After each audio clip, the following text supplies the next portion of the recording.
ছোট লোকের বাচ্চা, তোর সাহস কি করে হয় আমার হাত ধরার? তুই কোন সাহসে আমার হাত ধরলি? আরে তোর তো মনে হয় জন্মেরই ঠিক নেই। তুই ভাবলি কি করে আমি তোকে ভালোবাসবো? তোকে করুণা করে তোর সাথে বন্ধুত্ব করেছিলাম, কিন্তু তুই তার যোগ্য নস। তোর মতো ইতিম ছেলেকে কেউ কোনোদিন ভালোবাসবে না। সুহানের চোখ দিয়ে পানি ঝরছে। সুহান চোখের পানি মুছে বলতে লাগলো, এটা ঠিক যে আমি তোকে ভালোবাসি, কিন্তু এটা ঠিক নয় যে আমি তোর টাকার লোভে তোকে ভালোবাসি। তুই ঠিকই বলেছিস, আমার হয়তো জন্মেরই ঠিক নেই, তাই তো আমি জানি না যে কে আমার বাবা। তোর সাথে পরিচয় হওয়ার আগ পর্যন্ত আমার জীবনে কখনো খুশি আসেনি। তুই ঠিক বলেছিস যে আমি একটা এতিম ছেলে। তোর সাথে পরিচয় হওয়ার পর আমি ভুলেই গিয়েছিলাম যে আমি একটা এতিম ছেলে। আজকে তুই মনে করি তুই ভালোই করেছিস। আজকের পর থেকে এতিম ছেলেটা তোকে আর বিরক্ত করবে না। তবে একটা কথা মনে রাখ, একদিন ঠিকই তুই আমার কথা বুঝবি, হয়তো আমি তখন থাকবো না। তারপর সুহান সেখান থেকে চলে এসে একটা বেঞ্চের উপর বসে আছে আর চোখের পানি ফেলতেছে। হঠাৎ করে সাকিব সুহানের কাছে এসেই, ঠাস ঠাস, তোর সাহস কি করে হয় আসমার হাত ধরার? এতদিন আসমার জন্য তোকে কিছু বলতে পারি নাই। ভেবেই পাচ্ছি না যে তোর মতো ছেলের সাথে আসমা কি করে বন্ধুত্ব করলো। যাক, অবশেষে আসমা ওর ভুল বুঝতে পেরেছে। আজকে তোকে এমন মারবো যে আর কোনোদিনও আসমাকে পিছতে পারবি না। তারপর সাকিব আর তার বন্ধুরা সুহানকে অনেক মারলো। সুহান কোনো কিছুই বলতে পারলো না, শুধু মুখ বুজে সব সহ্য করছে আর ভাবছে, আমি তো আসলে কোনো ক্ষতি করিনি, শুধু সাহায্য করতে চাইছি, কিন্তু তার প্রতিদান এইভাবে দিবে তা আমি কোনোদিনও ভাবতে পারিনি। সুহান কোনো মতে বাসায় চলে আসলো। বাসায় এসেই সে শুয়ে পড়ল। হাতে কোনো টাকাও নেই যে ডাক্তার দেখাবে। মারের কারণে সুহানের জ্বর চলে আসলো। তার চোখ দুটো বন্ধ হয়ে আসছে, আর কিছু মনে নেই তার। যখন চোখ খুলল তখন দেখলো সে একটা বিছানায় শুয়ে আছে। তারপর সুহান তার পাশে তাকিয়ে দেখলো যে পাশের বাসার বড় ভাই আছে। সুহান চোখ খুলছে দেখেই তার বড় ভাই বলতে লাগলো, তোর জ্ঞান ফিরেছে, আমি ডাক্তারকে নিয়ে আসি। তারপর সুহানের পাশের বাসার বড় ভাই ডাক্তার নিয়ে আসলো। ডাক্তার সুহানকে দেখার পর বলল যে তার আর কোনো ভয় নেই, 2-3 দিন পর সুহান বাসায় চলে যেতে পারবে। এটা বলে ডাক্তার চলে গেল। তারপর সুহান বড় ভাইকে বলতে লাগলো, ভাই আমি হাসপাতালে কেন? আমার কি হয়েছিল? আর আমি এখানে এলামই বা কি করে? আমি তোর বাসার পাশ দিয়ে যাওয়ার সময় দেখি তোর রুমের দরজা খোলা। এই সময় সাধারণত তোর রুমের দরজা খোলা থাকে না, তাই ভাবলাম হয়তো কোনো চোর হবে। তাই তোর রুমের কাছে গেলাম আর দেখলাম তুই বিছানার উপর শুয়ে আছিস। তোকে দেখে মনে হলো তুই অ্যাক্সিডেন্ট করেছিস। তারপর কাছে গিয়ে তোকে অনেক ডাকলাম, কিন্তু কোনো সাড়া পেলাম না। তখন তোর গায়ে হাত দিলাম, তোর শরীর গরম ছিল অনেক। তারপর তোকে হাসপাতালে নিয়ে আসলাম, আর আজকে 2 দিন পর তোর জ্ঞান ফিরল। বড় ভাইয়ের কাছ থেকে এসব শোনার পর সুহান তার সাথে ঘটে যাওয়া ঘটনার কথা মনে করতে লাগলো। মনে করতেই চোখ দিয়ে পানি গড়িয়ে পড়ল। তখন বড় ভাই তাকে বলল, তোর চোখে পানি কেন? কি হয়েছে আমাকে বল। তারপর সুহান বড় ভাইয়ের কাছে তার সাথে ঘটে যাওয়া সব কিছু বলল। এত কিছু হয়েছে তোর সাথে, মন খারাপ করিস না, দেখবি একদম ঠিক আসমা ওর ভুল বুঝতে পারবে, আর সেই দিনে এসেও তোর কাছে মাফ চাইবে। হয়তো সেদিন আমি থাকবো না।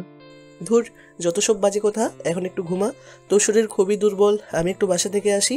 আচ্ছা ভাই। তারপর সুহান শুয়ে শুয়ে ভাবতে লাগলো, মানুষ বড়ই অদ্ভুত। একসময় আসমা আমাকে বলেছিল আমি যেন আর কোনোদিন নিজেকে এতিম না বলি।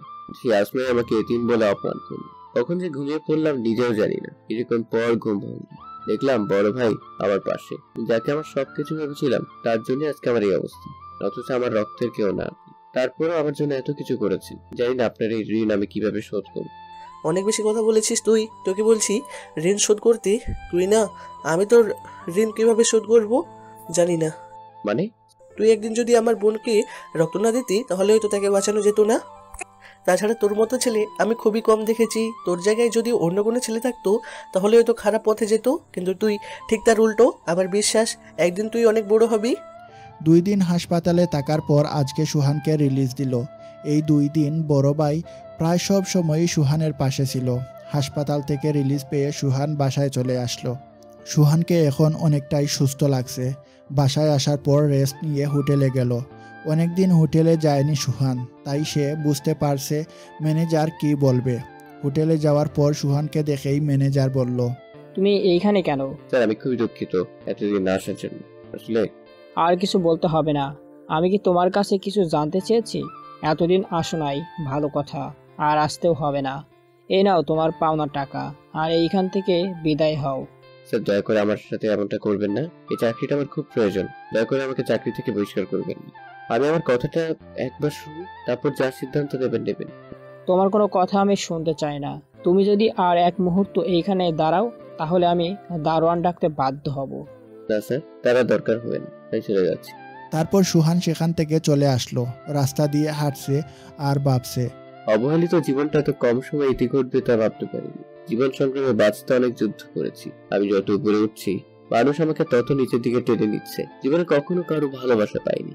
প্রথমবার কেউ একজন আমার সঙ্গ দিয়েছিল, কিন্তু শেষ পর্যন্ত সেও আমাকে ছেড়ে চলে গেছে। আসমা ঠিকই বলেছে, আমার হয়তো জন্মেরই ঠিক নেই, তাই তো জানিও না কি আমার বাবা মা। আজকে যদি রাস্তায় আমার মৃত্যু হয় তাহলে হয়তো আমার লাশটাও দাফন হবে না। এই দুনিয়া বড়ই অদ্ভুত, যে যুদ্ধ করতে চায় তাকে আরো যুদ্ধ করতে হয়। তবে একটা ইচ্ছে মনে হয় অপূর্ণই থেকে যাবে। যদি আমার পরিচয়টা একবার জানতে পারতাম তাহলে আর কোনো কষ্ট থাকতো না।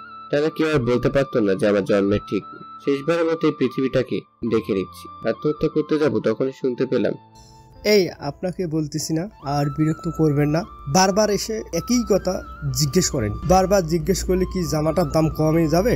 যেটা কিনতে পারবেন না সেটা নিয়ে পরে আসেন কেন? কোথায় থেকে যে আসে সব রাস্তার মহিলা। সুহান পাশে দোকানের দিকে তাকিয়ে দেখলো দোকানদার একটা মহিলাকে এই কথাগুলো বলছে। সুহান দোকানদারকে গিয়ে জিজ্ঞেস করলো, কি হয়েছে? দেখেন ভাই, এই জামাটার দাম 800 টাকা, আর মহিলা বারবার এসে বলতেছে তাকে 400 টাকা দিতে। আপনি বলেন ভাই, 800 টাকার জামা 400 টাকায় কিভাবে দিব? তারপর আমি সেই মহিলাকে জিজ্ঞেস করলাম, আপনি এই জামাটা দিয়ে কি করবেন? এই জামাটা আমার মেয়ের জন্য কিনতে চেয়েছিলাম। আমার মেয়েটা ক্লাস 8-এ পড়ে। অনেক কষ্ট করে মানুষের বাসায় কাজ করে ওর লেখাপড়া করায়। আমার মেয়েটা আজকে 3 দিন ধরে অনেক অসুস্থ। টাকার অভাবে ডাক্তার দেখাতে পারিনি। আজকে মেয়েটা আমার কাছে একটা নতুন জামা চেয়েছে। কোনোদিন ওকে নতুন জামা কিনে দিতে পারিনি। ও খুবই অসুস্থ। হয়তো চিকিৎসার অভাবে আর বেশি দিন ওকে বাঁচাতেও পারবো না। তাই ওর এই ইচ্ছাটা পূরণ করতে চেয়েছিলাম। আর সকাল থেকে ভিক্ষে করে এই 400 টাকা পেয়েছি। এগুলো বলেই কান্নায় ভেঙে পড়লেন মহিলা। ওনার কথা শুনে সুহানের চোখ দিয়ে পানি গড়িয়ে পড়ল। তারপর সুহান তার নিজের টাকা দিয়ে ওই জামাটা কিনে দিয়ে মহিলাকে বলল, এই নিন, আর চলেন, আপনার মেয়েকে হাসপাতালে নিয়ে যেতে হবে। তুমি কেন নিজের টাকা দিয়ে জামা কিনছো? আর আমার মেয়েকে ডাক্তারও দেখাবা। এই দুনিয়ায় আমার কেউ নেই। আমি জানি না কি আমার বাবা মা। আমি একটু আগে আত্মহত্যা করতাম, কিন্তু আল্লাহ তাআলা আমাকে তা করতে দেয়নি। হয়তো উনি আমাকে একটা পরিবার দিতে চেয়েছিলেন। এখন আমি বাঁচবো আমার মা আর বোনের জন্য বাঁচবো। আজ থেকে আপনি আমার মা, আর আপনার মেয়ে আমার বোন। কিন্তু তুমি কেন আত্মহত্যা করতে গেছিলে? তারপর সুহান মহিলাকে তার জীবনের সব কিছু বলল। কেঁদো না বাবা, দেখবা সব ঠিক হয়ে যাবে। তারপর সুহান ওই মহিলার বাসায় গেল। গিয়ে মহিলার মেয়েকে ডাক্তারের কাছে নিয়ে গেল। 3 দিন পর আজকে মেয়েটি সুস্থ হলো। সুহানকে দেখে মেয়েটি বলতে লাগলো, মা উনি কে? আজ থেকে আমি তোর বড় ভাই। তোমার নাম কি? জান্নাত। কিন্তু তুমি আমার বড় ভাই কি করে হলে? তারপর মা জান্নাতকে সবকিছু খুলে বলল। জানো ভাইয়া, আমার সাথে না কেউ ভালো ব্যবহার করে না। স্কুলের সবাই আমার সাথে খারাপ ব্যবহার করে। তখন ভাবতাম যদি আমার একটা বড় ভাই থাকতো তাহলে কেউ আমার সাথে খারাপ ব্যবহার করতো না। সুহান জান্নাতকে জড়িয়ে ধরে বলল, এখন থেকে কেউ তোর সাথে খারাপ ব্যবহার করতে পারবে না, কারণ এখন তোর ভাই আছে। জান্নাত আমাকে জড়িয়ে ধরে কাঁদতে লাগলো। জান্নাত সুস্থ হলে ওকে আর মাকে নিয়ে হাসপাতাল থেকে আমার বাসায় নিয়ে গেলাম। আল্লাহ যা করে ভালোর জন্য করে। হয়তো তিনি আমাকে একটা পরিবার দিতে চেয়েছিলেন, তাই হয়তো আমাকে জীবিত রেখেছে। কিন্তু আর একটা জিনিস ভেবে খুবই চিন্তা হচ্ছে, সেটা হলো কিভাবে পরিবারের খরচ চালাবো। বাসার সামনে বসে এগুলো ভাবছি, তখনই বড় ভাই বলল, সোহান, তোর বাসায় এরা কারা? তারপর সুহান বড় ভাইকে সবকিছু খুলে বলল। ভালোই হয়েছে, তুই একটা পরিবার পেলি। তা তোকে এত চিন্তিত লাগছে কেন? হাসপাতালে থাকার কারণে তো হোটেলে যেতে পারি নাই, তাই চাকরিটা চলে গেছে। আমি ভাবছি কিভাবে খরচ চালাবো। এত ভাবতে হবে না, তোর তো হোটেলে কাজ করার অভিজ্ঞতা আছে। আমি তোকে অন্য একটা হোটেলে কাজ দিয়ে দিব। অনেক অনেক ধন্যবাদ ভাইয়া। আপনার এই ঋণ আমি হয়তো কোনোদিনও শোধ করতে পারবো না। আপনি না থাকলে হয়তো আমি এতদিনে বেঁচেই থাকতাম না। আর কখনো এই কথা বলবি না। আর সন্ধ্যার সময় তৈরি থাকিস, তোকে নিয়ে সেই কাজের জন্য যাব। আচ্ছা ভাই। তারপর সুহান বাসায় গিয়ে ফ্রেশ হয়ে কিছু খেয়ে জান্নাতকে নিয়ে বাসার কাছে একটা স্কুলে গেল। জান্নাতকে সেখানে ভর্তি করিয়ে দিল। দুপুরে বাসায় এসে ফ্রেশ হয়ে সবাই মিলে খেতে বসলো। খাওয়া দাওয়ার পর সুহান একটু ঘুমিয়ে পড়ল। তারপর সন্ধ্যায় বড় ভাইয়ের সাথে তার পরিচিত একটা হোটেলে গেল। সুহানের বড় ভাই হোটেল ম্যানেজারের সাথে কথা বলছে। কিছুক্ষণ পর সুহানকে ডাকলো। তাকে জিজ্ঞেস করলো যে সে কোন সময় থেকে কাজ করতে পারবে। সুহান আগের হোটেলে যেই সময়ে কাজ করত ওই সময়ের কথা বলল। হোটেলের ম্যানেজার তাকে কালকে থেকে কাজে যোগ দিতে বলল। তারপর সুহান সেখান থেকে বাসায় চলে আসলো। রাতে সে শুয়ে শুয়ে ভাবছে, সবকিছু তো এত সহজে হয়ে যাবে তা ভাবতে পারি নাই। বড় ভাই আমার জন্য যা করেছে হয়তো আপনজনরাও তা করতো না। উনি খুবই ভালো একজন মানুষ। এতদিন ভাবতাম এই দুনিয়ায় আমি একা, কিন্তু এখন আমি খুবই খুশি, কারণ আমার মা আছে, জান্নাতের মতো একটা বোন আছে। এখন থেকে আর নিজেকে কখনো একা মনে হবে না। শুধু একটা জিনিস অপূর্ণ থেকে গেল, সেটা হলো আসমা। আমি তো ভালো চেয়েছিলাম, কিন্তু আমাকে ভুল বুঝলো, আমাকে অনেক অপমান করলো। যেদিন রাব্বির সত্যিটাও জানতে পারবে সেদিন হয়তো ওরা আমাকে মনে পড়বে, হয়তো ওর সাথে বন্ধুত্ব করাই আমার উচিত হয়নি। যদি ওর সাথে বন্ধুত্ব না করতাম তাহলে হয়তো ওর মায়ায় পড়তাম না, আর এখন কষ্ট পেতাম না। আমার ভালোবাসাটা শুধু একতরফা, কারণ ভালোবাসা হয়তো কখনো পূর্ণতা পাবে না। এসব ভাবতে ভাবতে সুহান ঘুমিয়ে পড়ল। সকালে ঘুম থেকে উঠে ফ্রেশ হয়ে কিছু খেয়ে জান্নাতকে নিয়ে স্কুলে গেল। জান্নাতকে স্কুলে রেখে সুহান কলেজে গেল। অনেকদিন পর সুহান আজ কলেজে যাচ্ছে। কলেজে যাওয়ার পর সুহান একটা বেঞ্চের উপর একা একা বসে আছে, কারণ এখনও ক্লাসের সময় হয়নি। আগে হলে সুহানের সাথে আসমাও বসে থাকতো, কিন্তু এখন আর তা সম্ভব নয়। দূর থেকে সুহান দেখলো আসমা ওর বন্ধুদের সাথে কথা বলছে। আসমা সুহানকে দেখেনি, কারণ সুহান এমনভাবে আছে যাতে আসমার চোখে তার উপর না পড়ে। আসমা সুহানকে বলেছিল যে সুহানের মুখ যাতে ওর দেখতে না হয়, তাই সুহান যতটা সম্ভব ওর থেকে দূরে থাকে। একটু আগে ভুলবশত ওর দিকে চোখ পড়েছে সুহানের। হঠাৎ সাকিব আসে, সুহানকে বলল, তুই লুকিয়ে লুকিয়ে আসমাকে কেন দেখছিস? আমি ইচ্ছে করে তাকাইনি, হঠাৎ করে চোখ পড়ে গেছে। এতদিন আসমার জন্য তোকে কিছুই বলতে পারে নাই। ওর সাথে থেকে তো খুবই ভাব নিচ্ছি। তা এখন কোথায় গেল তোর সেই ভাব? সুহান কিছু বলল না, মাথা নিচু করে আসে সে। কিরে, কথা বলছিস না কেন? ক্লাসের সময় হয়ে গেছে, আমি যাই। আরে দাঁড়া, এত তারা কিসের? তার আগে আমাদের একটা কাজ করে দিয়ে যা। কি কাজ? আমাদের জন্য সিগারেট নিয়ে আই। সরি, আমি আনতে পারবো না। অন্য কিছু করতে বলেন। তুই পারবি না, তোর বাপ পারবে। ওই দিনের মারের কথা এত তাড়াতাড়ি ভুলে গেলি? তুই যদি সিগারেট আনতে না যাস তাহলে তোর এমন অবস্থা করব তা তুই ভাবতেও পারবি না। তারপর সুহান বাধ্য হয়ে সিগারেট আনতে গেল, কিন্তু আরেকটা সমস্যা বেঁধে গেল। সেটা হলো সিগারেট আনতে গেলে আসমাদের সামনে দিয়ে যেতে হবে তাকে। বাধ্য হয়ে সুহান নিচের দিকে তাকিয়ে হেঁটে গেল, যাতে আসমাকে না দেখতে হয়। তারপর সিগারেট নিয়ে সাকিবের কাছে দিয়ে সুহান ক্লাসে চলে গেল। দেখেছিস কত বড় সাহস, কলেজ ক্যাম্পাসেই হাতে সিগারেট নিয়ে ঘুরে। মিম, তুই এসব ফালতু ছেলের কথা বাদ দে তো। ওর মতো ছেলেরা এছাড়া আর কি বা করতে পারে? তা ঠিকই বলেছিস। ওকে দেখে অনেক ভদ্র ছেলে মনে হলেও ও একটা ফালতু ছেলে। তুই এইরকম একটা ছেলের সাথে যে কি করে এতদিন বন্ধুত্ব করলি আমি তাও ভেবে পাচ্ছি না। আগে কি করছি তা নিয়ে ভাবলে চলবে না, সামনে কি করব তা নিয়ে ভাবতে হবে। তুই ওর কথা বাদ দে তো, অন্য কিছু বল। আচ্ছা বাদ দিলাম, এখন বল রব্বি ভাইয়ের সাথে তোর রিলেশন কেমন চলছে? ভালোই চলছে। সে হলো মহা ব্যস্ত মানুষ, তাই আজকাল আমাকে তেমন সময় দিতে পারে না। দেখিস পাখি যেন আবার খাঁচা ছেড়ে না চলে যায়। দূর, কি যে বলিস না তুই। আরে মজা করলাম, রব্বি ভাইয়া আর যাই হোক সোহানের মতো না। কোথায় ওই ফালতু ছেলেটা আর কোথায় রাব্বি? কার সাথে যে তুই কার তুলনা করিস? আচ্ছা বাদ দে, এখন চল ক্লাসে যাই। চল। সুহান ক্লাসে গিয়ে সবার পেছনের বেঞ্চে বসে পড়ল। আসমার সাথে যখন তার বন্ধুত্ব ছিল তখন ওর সাথেই সামনের বেঞ্চে বসত সে। তখন কেউই সুহানের সাথে খারাপ ব্যবহার করতো না। আর এখন আসমার সাথে বন্ধুত্বও নাই, আর সবার ভালো ব্যবহারও শেষ। সামনের বেঞ্চে সুহানের জায়গা হয় না, তাই পেছনের বেঞ্চে বসতে হয়। সুহান ক্লাস শেষ করে জান্নাতকে ওর স্কুল থেকে নিয়ে বাসায় চলে গেল। ফ্রেশ হয়ে কিছু খেয়ে রেস্ট নিলে সুহান হোটেলে গেল। নতুন হোটেলের ম্যানেজার অনেক ভালো, তিনি সুহানকে অনেক ভালো জানেন। আর এখানে সুহান কাজ করেও অনেক আনন্দ পায়, যা আগের হোটেলে পেত না। ওদিকে আসমা নিজে নিজেই বিড়বিড় করছে, দূর, কিছুই ভালো লাগছে না। এই রাব্বিটা মনে হয় সারাদিন ব্যস্ত থাকে। এখন একবার ফোন দিয়ে দেখি। হ্যালো, কেমন আছো বাবু? ভালো না। কেন, কি হয়েছে? তুমি আগের মতন আর আমার সাথে কথা বলো না, আমাকে সময় দাও না। সরি বাবু, আসলে ইদানিং খুবই ব্যস্ত থাকি তো তাই। এখন থেকে আবার তোমাকে আগের মতন সময় দিব, রাগ করো না বাবু প্লিজ। আচ্ছা, মনে থাকে যেন। কালকে সকালে নদীর পাড়ে ঘুরতে যাব আমরা, ঠিক আছে? আচ্ছা ঠিক আছে। এখন ঘুমাও বাবু, গুড নাইট। Good night. রাব্বির সাথে কথা বলার পর এখন অনেক ভালো লাগছে। এখন শান্তিতে ঘুমাতে পারবো। হঠাৎ একটা জিনিস মনে পড়ে গেল, সেটা হলো শাড়ি। সোহান আমার জন্মদিনে আমাকে একটা শাড়ি দিয়েছিল।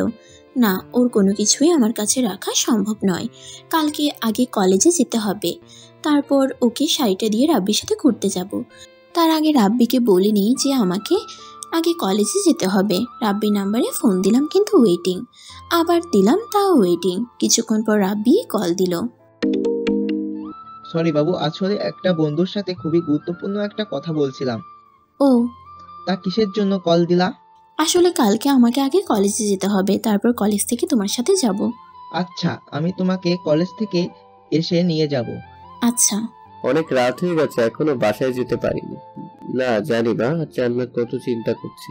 মোবাইলও তো নাই কারো কাছে যে ফোন দিব। আমার কাছে যে মোবাইলটা ছিল ওটা তো আসমার।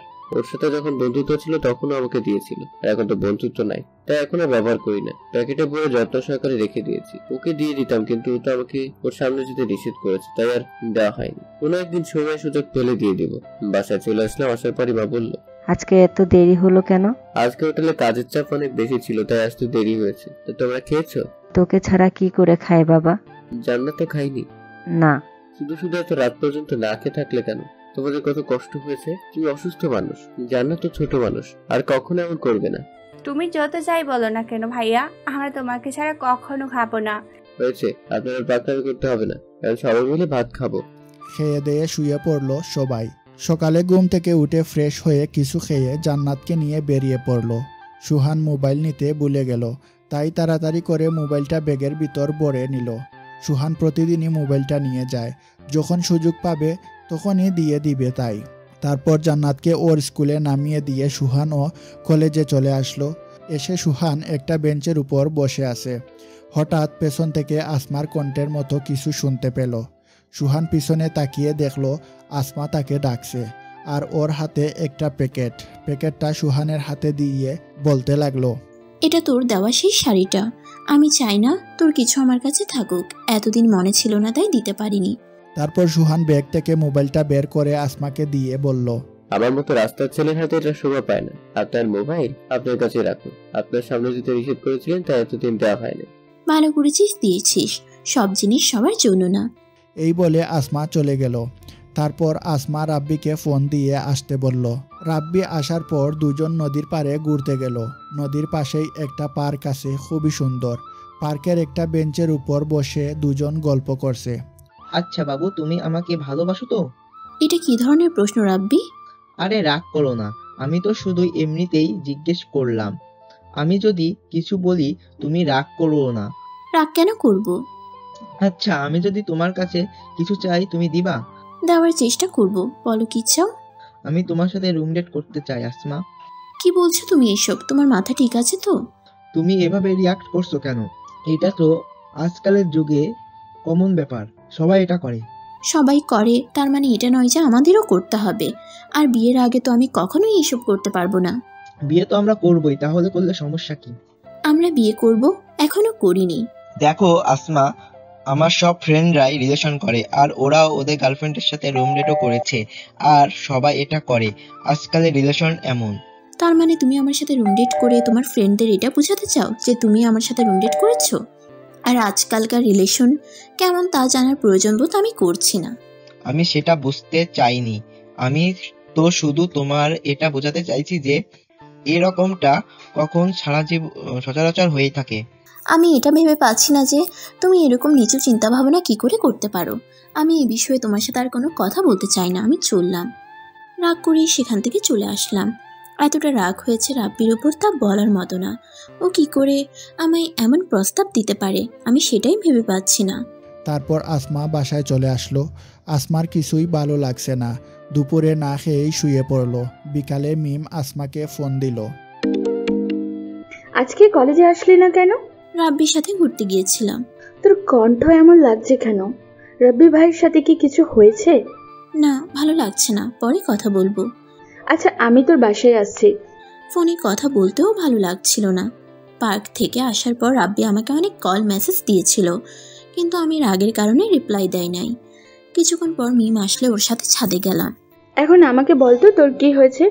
আন্টির কাছে শুনলাম এখনো পর্যন্ত নাকি কিচ্ছু খাসনি। রাব্বির উপরে রাগ করেছি। কেন, কি হয়েছিল? ও আজকে পার্কে আমাকে রুম ডেট করতে অফার করেছিল। কি? তা তুই কি বললি? ওর সাথে ঝগড়া করে চলে এসেছি। তা এর সাথে ভাত না খাওয়ার কি সম্পর্ক? আমার কিছুই ভালো লাগছিল না। আমি ভেবে পাচ্ছি না ও এরকমটা কি করে করতে পারে। আমিও ভেবে পাচ্ছি না যে রব্বি ভাইয়া এটা কি করে বলতে পারলো। আপাতত এসব চিন্তা মাথা থেকে বাদ দে। সুহান হোটেলে এসে কাজ করতেছিল। হঠাৎই শুনতে পেল একটা মেয়ে আর একটা ছেলে ঝগড়া করছে। আমি আর তোমাকে সহ্য করতে পারছি না, আমাদের উচিত আলাদা হয়ে যাওয়া। আমিও এটাই চাই। তোমার মতো মেয়ের সাথে রিলেশন চালিয়ে যাওয়া সম্ভব নয়। এখন তো সব দোষ আমার, তুমি তো ধোয়া তুলসী পাতা, সব সমস্যার মূলে তুমি। সব দোষ আমার উপর চাপিয়ে দিয়ে নিজে সাধু সেজেছ। তুমি তোমার ছেলে বন্ধুদের সাথে এত মেলামেশা না করলে তো আর সমস্যা হতো না। ওরা শুধুই আমার বন্ধু, এর থেকে বেশি কিছু না। আর তুমি একটু আমাকে বলবে যে তুমি কোনোদিন আমার সাথে দেখা করতে ঠিক সময় এসেছো? রাতে ফোন দিলে তোমার মোবাইল ওয়েটিং, এমনকি আজকেও আমার এখানে এসে তোমার জন্য ওয়েট করতে হয়েছে। আমি আমার বন্ধুদের সাথে কথা বলি, আর আমার একটু ঘুমের সমস্যা, তাই ঠিক টাইমে আসতে পারি না। আর তোমার সাথে রিলেশন হওয়ার পর আমার নিজের স্বাধীনতা চলে গেছে। আমি কখন কি করব না করব সব তুমি ঠিক করে দাও। কখন খাবো তাও তুমি ঠিক করো। এমনকি আমি শার্ট প্যান্ট পরবো তাও তুমি ঠিক করে দাও। নিজের কাছে মনে হয় যেন আমি ছোট বাচ্চা। আমি তোমাকে ভালোবাসি বিধায় এটা করি, আর তোমার সাথে রিলেশন চালিয়ে যাওয়া আমার পক্ষেও অসম্ভব। তাই আমাদের উচিত হবে আলাদা হয়ে যাওয়া। আমিও তাই চাই। সুহান এতক্ষণ দাঁড়িয়ে দাঁড়িয়ে তাদের সব কথা শুনছিল। তারপর তাদের কাছে গিয়ে বলল, তাই যদি কিছু মনে না করেন, আমি কি আপনাদের মাঝে কিছু বলতে পারি? বলুন। আচ্ছা, আপনারা দুজনকে একে অপরকে ভালোবাসতেন? অবশ্যই বাসতাম। আমার মনে হয় আপনাদের কারোর মধ্যেই প্রকৃত ভালোবাসা ছিল না। আপনার এরকম কেন মনে হলো? দেখুন, ভালোবাসার মানে পাওয়া না, ভালোবাসার মানে হলো একে অপরকে স্যাক্রিফাইস করা। কিন্তু আপনারা দুজন কেবল নিজেদের দিকটাই ভেবেছেন। আপনি ভেবেছেন আপনার বয়ফ্রেন্ড আপনার কথা মতো ছিল, আর আপনি ভেবেছেন আপনার গার্লফ্রেন্ড আপনার সব কথা মেনেছিল। কিন্তু কখনো কি দুজনে একে অপরের ইচ্ছে অনিচ্ছে জানতে চেয়েছে? একজন আরেকজনকে বুঝতে চেষ্টা করেছেন? তা আপনারা করেননি। আশা করি আপনারা বুঝতে পেরেছেন একজন আরেকজনকে কতটা স্যাক্রিফাইস করলেন, তার মাধ্যমে ভালোবাসা ফুটে ওঠে। আমরা কখনো এভাবে ভেবে দেখিনি। এখন থেকে আমরা একজন আরেকজনের ইচ্ছেতে গুরুত্ব দিব। নিজেদের ভুলগুলো শুধরে নিয়ে নতুনভাবে শুরু করব। শুভকামনা আপনাদের জন্য। আচ্ছা ভাইয়া, যদি কিছু না মনে করেন আপনাকে কিছু জিজ্ঞেস করতে পারি? মনে করার কি আছে, করুন। আপনার গার্লফ্রেন্ড আছে? না, একজনকে ভালোবাসতাম, কিন্তু সেটা একতরফা। সে অন্য কাউকে ভালোবাসে। একটা কথা জোর দিয়ে বলতে পারি, ওই মেয়ে জীবনেও অনেক বড় ভুল করলো। হয়তো এর জন্য সে সারা জীবন পস্তাবে। কিন্তু আমি তা চাই না। সত্যি ভাইয়া, আপনার মতো মানুষ হয় না। চলি ভাইয়া, ভালো থাকবেন আর আমাদের জন্য দোয়া করবেন। তারপর তারা চলে গেল। সুহান খুবই খুশি যে দুটো বাঙ্গা হৃদয়কে মিলিয়ে দিতে পারলো। আসমা রাতে শুয়ে আছে। রাব্বি অনেকগুলো কল দিয়েছে, কিন্তু আসমা কল ধরল না। তারপর রাব্বি মেসেজ দিল, শেষবারের মতো কলটা ধরো প্লিজ। বলো। আমি খুবই দুঃখিত আসমা, আমার তোমাকে তখন কথাটা বলা উচিত হয়নি। দয়া করে আমাকে মাফ করে দাও, আমি খুবই লজ্জিত। জানো, তোমার উপরে আমার ভীষণ রাগ হয়েছিল তখন। আমি তোমাকে অনেক ভালোবাসি রাব্বি। চলো না আমরা বিয়ে করে ফেলি। আমার বাবা মা অবশ্যই মেনে নেবেন। তাদের কাছে আমার সুখী সব। শান্ত হও আসমা, আমি তোমাকে কিছু বলতে চাই। বলো।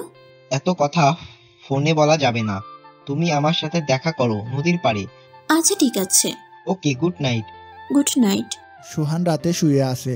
তখনই রেস্টুরেন্টের মেয়েটার কথা মনে পড়ে গেল, আর সে ভাবতে লাগলো, মেয়েটা আসমাকে নিয়ে যা বলেছিল হয়তো তা কখনো সত্যিই হবে না, কারণ আসমা আমাকে কোনোদিনও ভালোবাসবে। ও রাব্বিকে অনেক ভালোবাসে, জানি না রাব্বি ওকে ভালোবাসে কিনা, কিন্তু আমি চাই আসমা সুখে থাকুক। ওকে ভুলে যেতে চাই, কারণ ওর সাথে যখন আমার পরিচয় হয়েছিল তখন আমার কেউ ছিল না, কিন্তু এখন আমার একটা পরিবার হয়েছে, আমাকে তাদের দেখভাল করতে হবে। শুধু শুধু ওর কথা ভেবে বসে থাকলে চলবে না। এসব ভাবতে ভাবতেই সুহান ঘুমিয়ে পড়ল। পরের দিন সকালে আসমা ঘুম থেকে উঠে ফ্রেশ হয়ে কিছু খেয়ে রাব্বিকে ফোন দিয়ে বেরিয়ে পড়ল। পার্কে গিয়ে রাব্বির জন্য অপেক্ষা করতেছে। কিছুক্ষণ পর রাব্বিও চলে আসলো। দুঃখিত, আমার একটু দেরি হয়ে গেল। আরে কোনো সমস্যা নেই, চলো দুজনে হাঁটি। আমি তোমার সাথে জরুরি কিছু কথা বলতে এখানে এসেছি। আচ্ছা বলো। আমি তোমাকে ভালোবাসি না আসমা। কি বলছো এসব? তোমার মাথা ঠিক আছে তো? আমি যা বলছি ভেবেই বলছি। আসলে তোমার সাথে রিলেশনে যাওয়ার আগে আমার আরো একটা রিলেশন ছিল। ওর নাম লাবণী। আমাদের পরিবারেও মেনে নিয়েছিল, তারা আমাদের বিয়েও ঠিক করেছিল, কিন্তু হঠাৎ করে একটা ভুল বোঝাবুঝির কারণে আমাদের সম্পর্কটা ভেঙে যায়। তারপর আমি খুব ডিপ্রেশনে ভুগি। আমার কিছুই ভালো লাগতো না তখন, আমার অবস্থা খুবই খারাপ হচ্ছিল। তারপর হঠাৎ একদিন আমি তোমাকে দেখি, তুমি তোমার বন্ধু বান্ধবের সাথে হেসে হেসে কথা বলছিলে। কেন জানি না, আমার খুব ভালো লেগেছিল তোমার হাসিটা।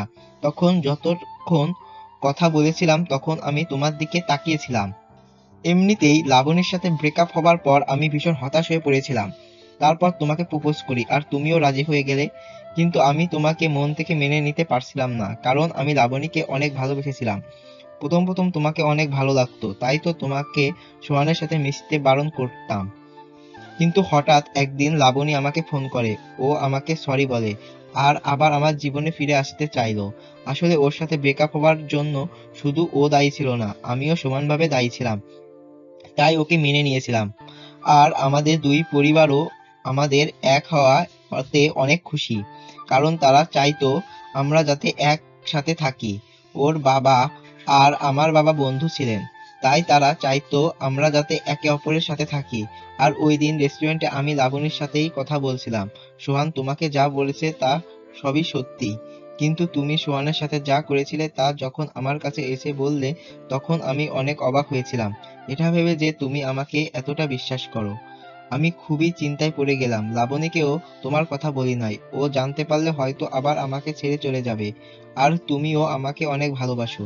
ভেবে পাচ্ছিলাম না কিভাবে তোমার সাথে ব্রেকআপ করব, তাই এই রুমমেটের প্ল্যান করি। কিন্তু পরে বুঝতে পারলাম এসব বাদ দিয়ে তোমাকে সরাসরি বলি। আর আমাকে পারলে মাফ করে দিও। হয়তো আজকের পর তোমার সাথে আমার আর কথা হবে না। কি পেয়েছো আমাকে? খেলার পুতুল? যখন যা মন চাইবে তখন তাই করবে? আমার লাইফের ফার্স্ট ক্রাশ ছিলে তুমি। তুমি আমাকে প্রপোজ করার আগে থেকে আমি তোমাকে দেখছি, তাই তো তোমার প্রপোজে রাজি হয়ে গেলাম। অনেক বিশ্বাস করতাম তোমাকে, আর তুমি আমাকে এভাবে ধোকা দিলে। আমাকে আরও আগে বলতে পারতে, তা না করে দিনের পর দিন আমাকে ধোকা দিয়ে গেছো। যখন সোহানের সাথে এত কিছু করলাম তখনও তো বলতে পারতে, কিন্তু তুমি বলনি। আমি ভীষণ চিন্তায় ছিলাম যে তুমি কিভাবে নিবে বিষয়টা, তা ভেবে আমি খুবই দুঃখিত। রাব্বি আসমার হাত ধরে বলল কথাটা, সাথে সাথেই আসমা রাব্বির গালে। তোর কোনো অধিকার নাই আমার হাত ধরার। তা এতই যখন লাবণীকে ভালোবাসতি তাহলে আমার সাথে প্রেম কেন করেছিলি? তোদের মতো ছেলেরা প্রেমটাকে খুবই সস্তা জিনিস ভাবিস। এটা ভেবেই খুবই কষ্ট হচ্ছে যে আমি একটা ধোঁকাবাজের উপর ক্রাশ খেয়েছিলাম। চলে আসলাম পার্ক থেকে, খুবই কষ্ট লাগছে। ওই ধোঁকাবাজটার জন্য না, সোহানের জন্য। কোনোভাবে বাসায় চলে আসলাম। বাসায় এসেই দরজা বন্ধ করে শুয়ে শুয়ে কাঁদতে লাগলাম। সোহানের সাথে করা অন্যায়গুলো মনে হতে লাগলো। আমি ওকে বলেছিলাম জীবনে আর কখনো নিজেকে এতিম না বলতে, আর আমি ওকে এতিম বলে অপমান করেছিলাম। আমি খুবই খারাপ মেয়ে, তাই তো ওর বাবা মা সম্পর্কে বাজে কথা বলেছিলাম। ও হয়তো আমাকে কোনোদিনও মাফ করবে না। নিজেকে খুবই নিকৃষ্ট মনে হচ্ছে। আসমা কাঁদতে কাঁদতেই ঘুমিয়ে পড়ল। যখন ঘুম ভাঙল তখন আসমা দেখল তার বাবা মা তার পাশে বসে আছে। আসমার ঘুম ভাঙতেই তারা বলল, তোর কি হয়েছিল রে মা? এভাবে দরজা বন্ধ করে ঘুমে পড়লি কেন? জানিস আমরা কত ভয় পেয়ে গেছিলাম, তারপর দরজা ভেঙে ভেতরে ঢুকে দেখি তুই ঘুমাচ্ছিস। আসলে শরীর অনেক ক্লান্ত লাগছিল, তাই ঘুমিয়ে পড়েছিলাম। দরজা ভুলে বন্ধ করেছিলাম। তা এখন কেমন লাগছে? ভালো। আচ্ছা, ফ্রেশ হয়ে খেতে আয়। সুহান হোটেলে কাজে যাবার সময় বাসা থেকে শাড়ির প্যাকেটটা নিয়ে নিল, যেটা সুহান আসমাকে দিয়েছিল। সুহান শাড়িটা কোনো গরিব মহিলাকে দিয়ে দিবে, কারণ এটা সুহানের কাছে থাকলে সে আসমাকে কখনো ভুলতে পারবে না, আর সেও তার লক্ষ্যে পৌঁছাতে পারবে না। সুহান বাসায় আসলেই আসমার কথা মনে পড়ে। ঠিকভাবে পড়ালেখাও করতে পারে না, হয়তো আসমাকে কখনো ভুলতে পারবে না সুহান। কিন্তু এই শাড়িটা সুহানের কাছে না থাকলে হয়তো আসমাকে কম কম মনে পড়বে তার। আর ওই কলেজে পড়লে আসমার সাথে প্রতিদিন দেখা হবে সুহানের, তাই সে ভাবলো কলেজ পরিবর্তন করবে। তা না হলে আসমাকে ভুলে থাকা সুহানের জন্য অসম্ভব হয়ে যাবে। সুহান শাড়িটা এক মহিলাকে দিয়ে দিল। তারপর সে হোটেলে গেল। রাতে বাসায় এসে খেয়ে পড়তে বসলো। পড়া শেষে ঘুমিয়ে পড়ল। সকালে ঘুম থেকে উঠে ফ্রেশ হয়ে কিছু খেয়ে জান্নাতকে নিয়ে বেরিয়ে পড়ল সুহান। জান্নাতকে ওর স্কুলে দিয়ে সুহান কলেজে চলে আসলো। আজ সুহান ক্লাসের অনেক আগেই চলে আসলো প্রিন্সিপালের সাথে কথা বলবে বলে। সুহান প্রিন্সিপালকে অনেক বুঝিয়ে বলল, কিন্তু প্রিন্সিপাল বললেন কলেজ পরিবর্তন করতে 10,000 টাকা লাগবে। এত টাকা কিভাবে জোগাড় করবো? কিন্তু আমাকে আমার লক্ষ্যে পৌঁছাতে হলে এই টাকা আমাকে জোগাড় করতেই হবে, নয়তো এখানে থাকলে আমি আমার পড়ালেখায় মনোযোগ দিতে পারবো না। সুহান এসব ভাবতেছিল, তখনই তার বড় ভাইয়ের কথা মনে পড়ে গেল। হয়তো তিনি সুহানকে এই বিপদে সাহায্য করতে পারবেন। তারপর সুহান বড় ভাইয়ের কাছে চলে গেল, তাকে সব কিছু বলল। তারপর বড় ভাইয়ের কাছ থেকে টাকা নিয়ে আবার কলেজে চলে আসলো সুহান। প্রিন্সিপালের কাছে টাকা দিয়ে কলেজ পরিবর্তন করলো। সুহান কলেজ ক্যাম্পাসে বসে আছে। আজকে কেন জানি তার ক্লাস করতে মন চাচ্ছে না। সুহান শেষবারের মতো তার কলেজটাকে দেখে নিচ্ছে, হয়তো আর কখনো দেখা হবে না। হঠাৎই আসমার কণ্ঠের মতো কেউ সুহানের নাম ধরে পিছন থেকে ডাক দিল। সুহান পিছনে তাকিয়ে দেখলো আসমা। আসমাকে দেখা মাত্রই সুহান তার চোখ নিচের দিকে নামিয়ে দিল। আসমা সুহানকে নরম কণ্ঠে বলতে লাগলো, আমি যা করেছি তা ক্ষমার অযোগ্য, তোকে অনেক কষ্ট দিয়েছি, দয়া করে আমাকে মাফ করে দে। আরে কি করছেন আপনি? আমার কাছে কেন মাপ চাইবেন? দেখেন, আপনার সাথে যা হয়েছে তার সবই আমি ভুলে গেছি। আমি চাইবো আপনিও ভুলে যান। তার মানে তুই মাফ করবি না? এটা বলেই আসমা তার ব্যাগ থেকে একটা চাকু বের করে বলতে লাগলো, হয় তুই আমাকে মাফ করবি, না হয় আমি নিজেই নিজের ক্ষতি করব। বললাম তো আমি আপনাকে মাফ করে দিয়েছি, চাকু ফেলে দিন। তুই এখনো আমাকে মাফ করিসনি? করলে আমাকে আপনি করে বলতে পারতি না? আচ্ছা, আমি তোকে মাফ করে দিয়েছি। সুহান খুবই ভয় পেয়ে গেছিল, কারণ সুহান জানে আসমা খুবই জেদি। দুজনেই একটা বেঞ্চের উপর বসে আছে, আগে যেভাবে বসে থাকতো। অনেকক্ষণ দুজনে চুপচাপ বসেছিল। নীরবতা ভেঙে আসমাই বলল, এখনো ভালোবাসিস আমাকে? না। কেন? আগে তো বাঁচতি। তখন অনুভূতিগুলো জীবিত ছিল, এখন মরে গেছে। আবার জাগিয়ে তুলবি? তা সম্ভব না। কেন? আগে পৃথিবীতে আমার কেউ ছিল না, এখন আমার এক মা আর বোন আছে, তারা এখন আমার সব। আগে আমার জীবনের কোনো লক্ষ্য ছিল না, কিন্তু এখন আছে, আর তার জন্য তোকে ভুলে থাকাটা খুবই জরুরি। আমি খুবই খারাপ একটা মেয়ে, তাই তো তোর সাথে ওই রকমটা করতে পেরেছি। তুই পারবি আমাকে ভুলে থাকতে? তুই না আমাকে অনেক ভালোবাসিস। পারতে হবে, আর তার জন্য আমি কলেজ পরিবর্তন করব। এখানে থাকলে হয়তো তোকে ভুলে থাকা সম্ভব না। তুই কলেজ কেন পরিবর্তন করবি? তোকে আমার ভালোবাসতে হবে না। তারপরও তুই প্লিজ আমাকে ছেড়ে যাস না। তুই চলে গেলে আমি কিন্তু নিজের ক্ষতি করব। তুই ভালো করে জানিস আমি চাই না তোর কোনো ক্ষতি হোক, তাই হয়তো তুই ভেবে বলছিস, কিন্তু তুই যদি আমার সত্যিটা ভালো চাস তাহলে নিজের কোনো ক্ষতি করবি না। আমি তোকে ছাড়া বাঁচতে পারবো না, তোর মতো করে কেউ আমাকে ভালোবাসতে পারবে না। তুই প্লিজ আমাকে ছেড়ে যাস না। যদি কখনো জীবনে বড় হতে পারি তাহলে আবার তোর কাছে ফিরে আসবো, আর যদি না পারি তাহলে হয়তো আর কোনোদিনও আমাদের দেখা হবে না। আমি তোর ফিরে আসা পর্যন্ত অপেক্ষা করব। তোকে শুধু একটা কথাই বলতে চাই, যদি আমাকে সত্যিই চাস তাহলে নিজের কোনো ক্ষতি করবি, সবসময় ভালো থাকবি, হাসি খুশি থাকবি। তুই অনেক ভালো একটা মেয়ে। এটা বলে সেখান থেকে চলে আসলাম। পিছনে তাকালাম না, জানি আসমা বেঞ্চের উপর বসে কাঁদছে। কাঁদলেও তো কষ্ট কম হবে। জানি না কখন আসমার যোগ্য হতে পারবো কিনা। এখন জীবনের একটাই লক্ষ্য, সেটা হলো ভালো পড়ালেখা করে ভালো চাকরি করা, যাতে পরিবারের খেয়াল রাখতে পারি। যদি কখনো আসমাদের সমকক্ষ হতে পারি তাহলে ওর কাছে ফিরে আসবো, অবহেলিত ভালোবাসার জন্য। আর যদি না পারি তাহলে মুছে ফেলতে হবে জীবন থেকে আসমা নামটি। আসমা বেঞ্চের উপর বসে কাঁদতেছে আর ভাবছে, আজকে নিজের দোষে সোহানকে হারালাম। যখন ও কাছে ছিল তখন বুঝতে পারি নাই, আর এখন দূরে চলে যাওয়াই কষ্ট পাচ্ছি। জানি না ওকে আর পাবো কিনা। আসমার ভাবনায় সেদ পড়লো মিমের কথায়। তোর কি হয়েছে আসমা? এভাবে বেঞ্চের উপর বসে কান্না কেন করছিস? আমি অনেক বড় ভুল করে ফেলেছি, আর সেই ভুলের জন্য আজকে সোহান আমাকে ছেড়ে চলে গেছে। কি হয়েছে আমাকে বল তো। আসমা মিমকে সবকিছু বলল। সব শোনার পর মিম বলল, এখন কষ্ট পেয়ে কি লাভ?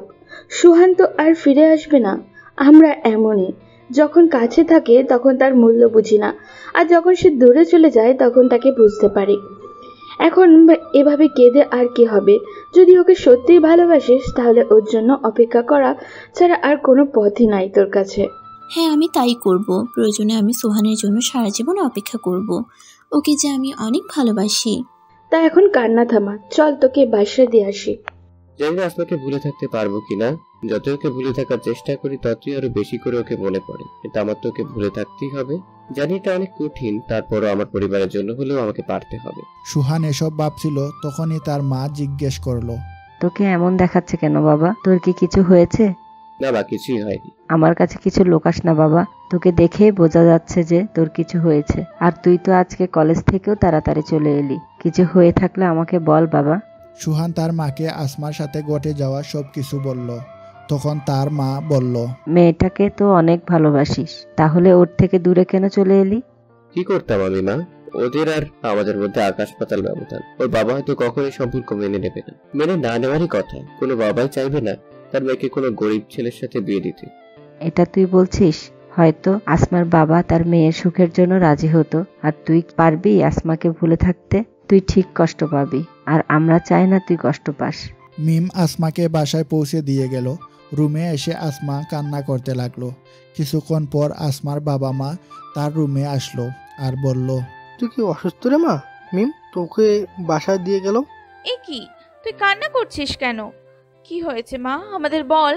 ও আমাকে ছেড়ে চলে গেছে মা। আমার নিজের ভুলের জন্য ওকে হারালাম। কার কথা বলছিস তুই?